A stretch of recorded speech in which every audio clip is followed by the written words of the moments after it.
Madam High Commissioner, Mr. President, Excellencies, ladies and gentlemen. I am Vera and I want to thank my parents and the organizers of the LDC Fellowship Program. It has been my dream to work for and serve humanity, especially women and girls worldwide who have suffered from sexual violence. In order to achieve my dream, I earned a bachelor's degree in nursing and started working as a nurse at a health center.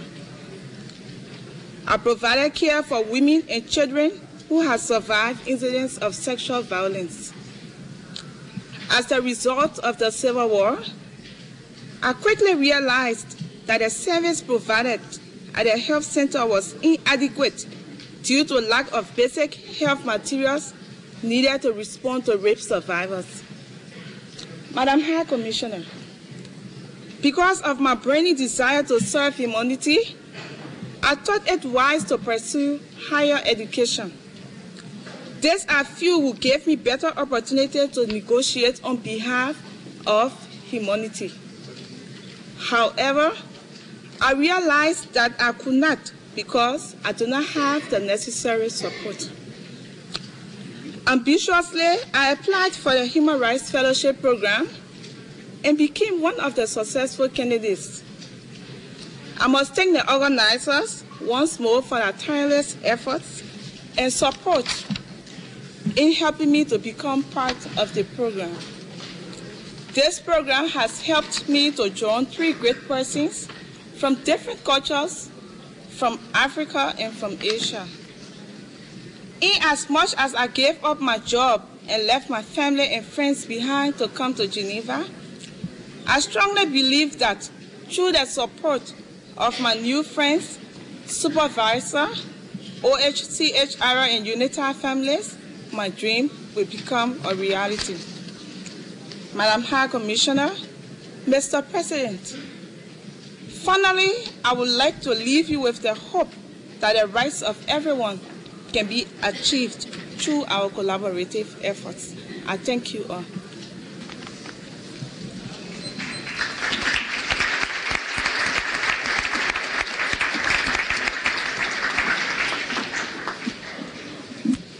Madam High Commissioner, Mr. President, Excellencies, ladies and gentlemen, I am Hari.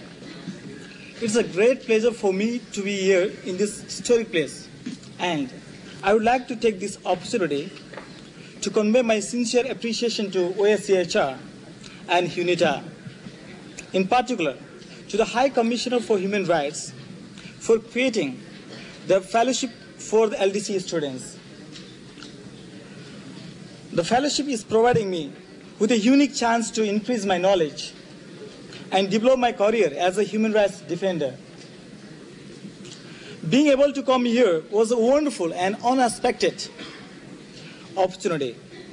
I would like to thank Isabel, Ravi, and Virginia from UNITA, and Carl Ward, Ibrahim Salama, Beatrice, Lona, Maya, and Veronica, which also my supervisor from OSCHR.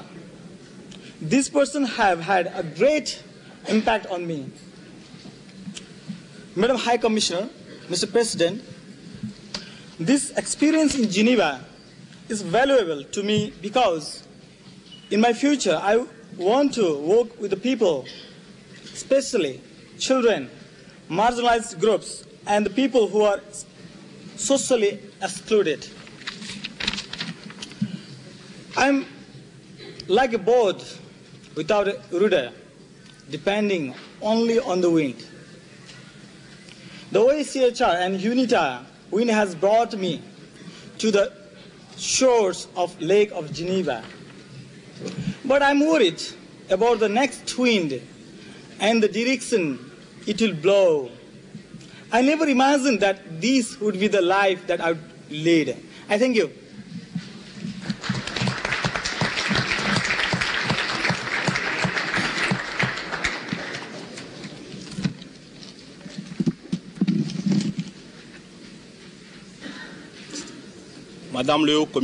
Madam High Commissioner, Mr. President, Excellencies, ladies and gentlemen, I am blessed to be able to take the floor here in front of you today at this rostrum of the United Nations to speak from the bottom of my heart, expressing a few words that are both a source of concern and of hope. My concern, and I'm sure that many young people think the same way as I do, my concern, I say, is that human rights, 59 years after they were proclaimed, are still largely ignored, misunderstood, flouted, and violated by action or by lack of action. In deepest Africa or Asia, speaking about human rights to most of the illiterate population living in poverty and misery is to deal with illusory, inaccessible, remote dreams. What I'm trying to say is that human rights must be given a more down-to-earth dimension. For these poor peasants, speeches are like chasing the wind. They want something concrete. They want to have food, be able to clothe themselves, house themselves, and find a few resources in order to register their children in school. These men, women, and children, these people like you and I, want nothing more than a normal life. Madam High Commissioner, Mr. President, my hope is that human rights education will slowly but steadily win the day. And the proof is that I'm here with you and living through a most unexpected experience. Just a few months ago, I had a very vague idea of what Geneva was. It was too far from my daily life. Today, I have lived and experienced diversity. I have been able to feel suddenly very close to these people who seemed just a short while ago to be so remote. This is an experience that I shall never forget. But for many, such as I myself, this is still an impossible dream. Thinking about all of these young people who thirst to succeed through their own efforts and who only are waiting for you to reach out the hand that brings together nations. Thank you.